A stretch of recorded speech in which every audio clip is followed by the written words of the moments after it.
ప్రముఖ global star Dhanush హీరోగా captain Miller cinema తెరకెక్కిన సంగతి తెలిసిందే. ఈ సినిమా జనవరి నెలలో విడుదల కానుంది. సంక్రాంతి కానుకగా ప్రేక్షకుల ముందుకు రానుంది. తమిళంతో పాటు తెలుగులోనూ విడుదలవుతోంది. మూవీ విడుదల అవడానికి కొద్ది రోజులే ఉన్న నేపథ్యంలో చిత్ర బృందం తాజాగా ఆడియో లాంచ్ కార్యక్రమాన్ని ఏర్పాటు చేసింది.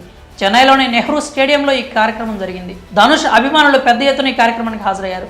కార్యక్రమం ముగిసిన తర్వాత కెప్టెన్ మిల్లర్లో నటించిన నటికి చేదు అనుభవం ఎదురైంది. ఓ వ్యక్తి ఆమెతో అసభ్యంగా ప్రవర్తించాడు. దీంతో ఆమె అతనికి తగిన విధంగా బుద్ధి చెప్పింది. కెప్టెన్ మిల్లర్లో నటించిన ఐశ్వర్య రఘుపతి ఆడియో లాంచ్ కార్యక్రమానికి హాజరైంది. కార్యక్రమం అయిపోయిన తర్వాత జనంతో పాటు బయటకు రావడానికి ప్రయత్నించింది. ధనుష్ అభిమానులు ఎక్కువగా ఉండడంతో వారిని దాటుకుని ముందుకు వెళ్లడం కొంచెం కష్టంగా మారింది. ఈ నేపథ్యంలో ఓ వ్యక్తి ఐశ్వర్య రఘుపతితో తప్పుగా ప్రవర్తించాడు. ఆమె వెంటనే అతన్ని గుర్తించింది. ఆ యువకుడిని పట్టుకుని కొడుతూ తిట్టింది. తన తప్పు తెలుసుకున్న ఆ యువకుడు ఆమెకు క్షమాపణలు కూడా చెప్పాడు. అంతేకాదు అక్కడి నుంచి పారిపోయే ప్రయత్నం చేశాడు. అయినా ఆమె ఆగలేదు. తీవ్రంగా ఫైర్ అయింది. కొంచెం సేపటి తర్వాత ఆ యువకుడు అక్కడి నుంచి వెళ్ళిపోయాడు. ప్రస్తుతం ఇందుకు సంబంధించిన వీడియో ఒకటి సోషల్ మీడియాలో వైరల్గా మారింది. ఆ వీడియోలో ఐశ్వర్య రఘుపతి యువకుడిని తిట్టడం స్పష్టంగా కనిపిస్తోంది.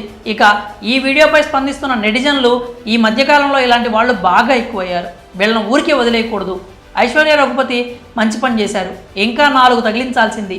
ఆడియో ఫంక్షన్లో సినిమా వాళ్లకు చేదు అనుభవాలు ఎక్కువ అవుతున్నాయి అంటూ కామెంట్స్ చేస్తున్నారు. కాగా కెప్టెన్ మిల్లర్కు అరుణ్ మాధేశ్వరన్ దర్శకత్వం వహించారు. ధనుష్ సరసన ప్రియాంక అరుల్ మోహన్ నటిస్తున్నారు. శివరాజ్ కుమార్, వినాయకన్, నివేదిత సతీష్, ఐశ్వర్య రఘుపతి, ఎడ్వర్డ్ సొన్నెన్ బ్లిక్ కీలక పాత్రలో కనిపించనున్నారు. ప్రముఖ మ్యూజిక్ డైరెక్టర్ జీవి ప్రకాష్ సంగీతం అందించారు. సెంథిల్ త్యాగరాజన్, అరుణ్ త్యాగరాజన్లు నిర్మాణ బాధ్యతలు చేపట్టారు. కెప్టెన్ మిల్లర్ ఆడియో లాంచ్ కార్యక్రమంలో తనతో తప్పుగా ప్రవర్తించిన వ్యక్తికి ఐశ్వర్య రఘుపతి బుద్ధి చెప్పడంపై మీ అభిప్రాయాలు కామెంట్స్ రూపంలో తెలియజేయండి.